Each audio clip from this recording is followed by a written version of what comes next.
पांडवों तथा कौरवों का जन्म कैसे हुआ।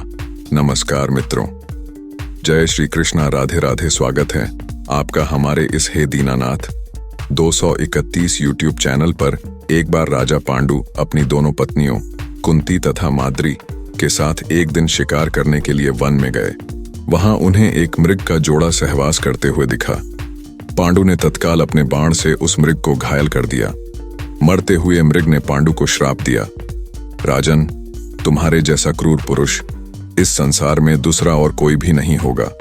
तूने मुझे मैथुन के समय बाण मारा है, अतः जब कभी भी तू किसी भी स्त्री से सहवास करने की चेष्टा करेगा तो तेरी मृत्यु हो जाएगी। इस श्राप से पांडु अत्यंत दुखी हुए और अपनी रानियों से बोले, हे देवियों, अब मैं अपनी समस्त वासनाओं का त्याग करके इस वन में ही रहूंगा। तुम लोग हस्तिनापुर लौट जाओ। उनके वचनों को सुनकर दोनों रानियों ने दुखी होकर कहा, नाथ, हम आपके बिना एक क्षण भी जीवित नहीं रह सकती। आप हमें भी वन में अपने साथ रखने की कृपा कीजिए। पांडु ने उनके अनुरोध को स्वीकार करके उन्हें वन में अपने साथ रहने की अनुमति दे दी। इसी दौरान राजा पांडु ने अमावस्या के दिन बड़े बड़े आर्षि मुनियों को ब्रह्मा जी के दर्शनों के लिए जाते हुए देखा। उन्होंने उन ऋषि मुनियों से स्वयं को साथ ले जाने का आग्रह किया। उनके इस आग्रह पर ऋषि मुनियों ने कहा, राजन, कोई भी निःसंतान पुरुष ब्रह्मलोक जाने का अधिकारी नहीं हो सकता, अतः हम आपको अपने साथ ले जाने में असमर्थ हैं।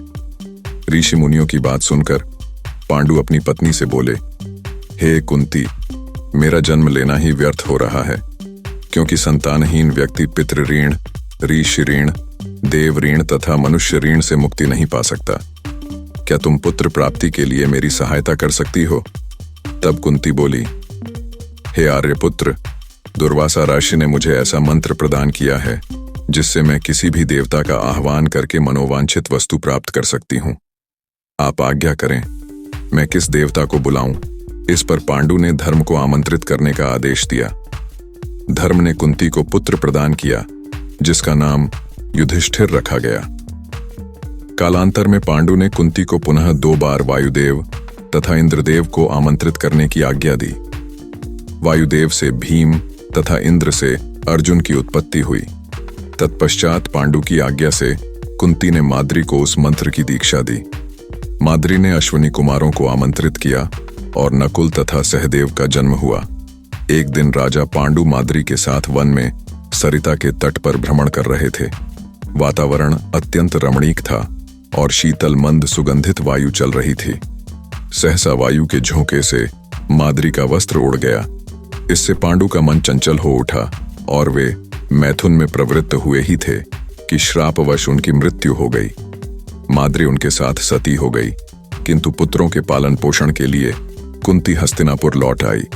इधर युधिष्ठिर के जन्म होने पर धृतराष्ट्र की पत्नी गांधारी के हृदय में भी पुत्रवती होने की लालसा जागी। गांधारी ने वेद व्यास जी से पुत्रवती होने का वरदान प्राप्त कर लिया।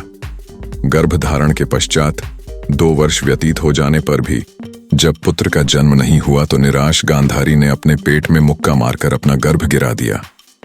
योग बल से वेद व्यास जी ने इस घटना को तत्काल जान लिया। वे गांधारी के पास आकर बोले, गांधारी, तूने बहुत गलत किया। मेरा दिया हुआ वर कभी मिथ्या नहीं जाता। अब तुम शीघ्र 100 कुंड तैयार करके उनमें घृत भरवा दो। गांधारी ने उनकी आज्ञा अनुसार 100 कुंड बनवा दिए।